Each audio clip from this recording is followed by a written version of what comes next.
서구 루원시티의 한 주상복합 아파트에 9m 높이의 방음벽이 설치돼서 논란이 일었죠. 이 상가를 분양할 당시 수분양자들에게 방음벽이 설치된다는 사실을 제대로 알리지 않았기 때문인데요.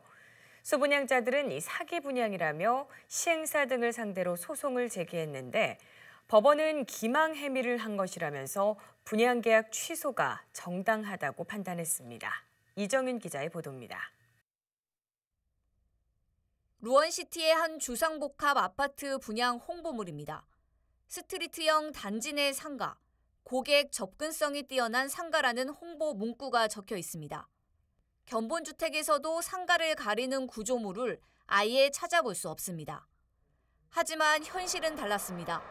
9m 높이의 방음벽이 설치됐기 때문입니다. 왕복 12차선 도로에서 발생하는 소음 등의 피해를 막기 위해 방음벽이 설치된 겁니다. 문제는 사업 시행사가 이런 내용을 수분양자에게 제대로 알리지 않았다는 것. 지난 2022년 준공을 앞두고 이 같은 사실을 안 수분양자들은 분통을 터뜨렸습니다. 얘기 한마디도 없었어요. 이렇게 방음벽이 있다 그랬으면 저희가 하지 않았겠죠. 입주 시점에 가서 보니까 벌써 그 9m까지 올라와 있으니까 전혀 이게 상가란 구실을 못할 것 같아요. 준공 이후 현재 상가 상황은 어떨까? 현장을 직접 가보니 상가 대부분 문이 닫힌 채 텅 비어 있습니다. 유령 상가라는 말이 나올 정도입니다. 수분양자들은 사기 분양이라며 분양 계약을 취소해달라는 소송을 제기했는데 최근 법원 판결이 나왔습니다. 법원은 분양 계약을 체결할 당시부터 방음벽이 설치될 예정이었고 예정대로 방음벽이 설치돼 스트리트형 상가로서의 가시성과 접근성이 저해됐다고 판단했습니다. 그러면서 계약 취소가 정당하다며 수분양자들에게 계약금을 반환하라고 주문했습니다. 상가 같은 경우는 가시성과 접근성이 중요하기 때문에 그 앞에 상가 앞에 지어질 방음벽에 대해서 고지하지 않은 것은 계약상 중요한 내용이기 때문에 기망행위에 해당한다 이렇게 판결을 한 것입니다.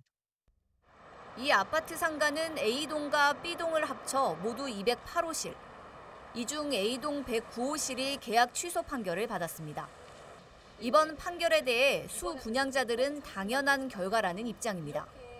분양할 당시에는 전혀 이것과 관련돼서는 이야기를 들은 적이 없거든요. 지금 상황 와서 보시면 아시겠지만 이런 상황이라면 그 누구도 분양을 받지는 않았겠죠. 이게 한두 푼도 아니고 저 같은 경우도 12억이라는 거금을 들여서 분양을 받은 상황이거든요.